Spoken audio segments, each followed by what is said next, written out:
Hi everyone, welcome back to the channel. Dr. Fongod here. So today I want to talk about chin hair or excessive hair on the body that occurs after puberty. So today I did a consultation with a young lady who is experiencing chin and facial hair, and she told me that it started around puberty and she wanted to know why this was happening. So the simple answer is that during puberty, your body is going through something called physiological insulin resistance. So your body, when you have insulin resistance, this is a period of time when your body is storing fat in certain areas, okay? And so you're going to have more fat in areas that have to do with the development of sexual characteristics. So the breasts, the buttocks, the hips, all of that. And so during puberty, you're in a state of physiological insulin resistance. Usually this is going to happen between the ages of, well, most people are having puberty earlier, but typically it would be like 12 to 16 is usually the healthier age range for puberty, but some people get it earlier in terms of their periods, right? And so during this time, you're gaining weight in certain areas. You're gaining weight in the areas that I mentioned.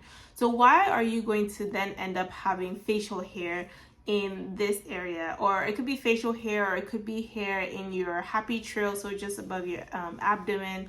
Why are you getting hair in these areas? So two things. One, you could be genetically predisposed to hair, right, in these areas. So let's say, for example, genetically, maybe your parents or your mom, typically, this is something that she's dealt with, or previous generations.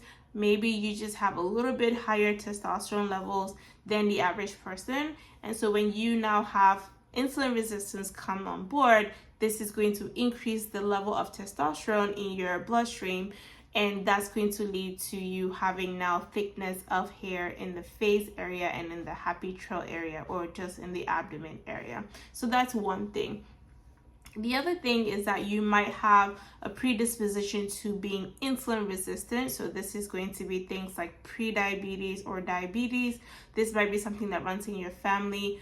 And the likelihood is that from the time you were born, maybe you were born to a mother who had gestational diabetes, or from the time you were born to the time when you hit puberty, you were eating foods that were that were high in sugar or processed carbohydrates. And so you were already starting to have insulin resistance, right?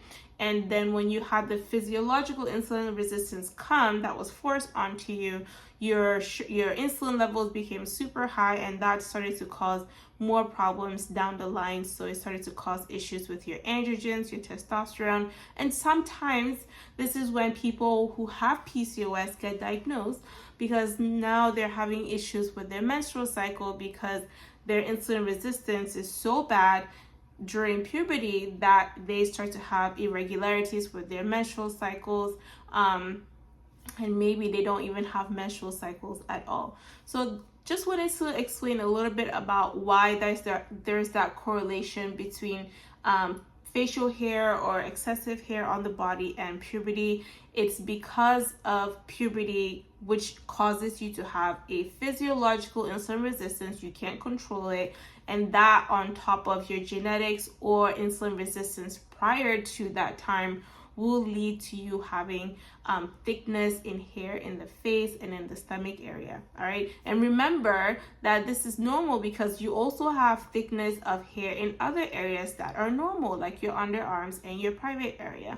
So just to explain this little information, I hope that this is helpful.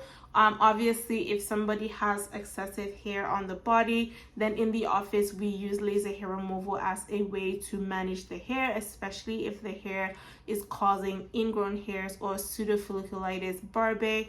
Then we would use laser hair removal as a treatment option. So if this is something that you're dealing with or you're interested in getting done, I will leave my information below. My practice is located in Northern Virginia. I'll leave all the details below. And if you have questions about it, let me know and I'll do another video. All right, this was just something really short and sweet. So hope you like it, and I'll see you in the next video. Bye.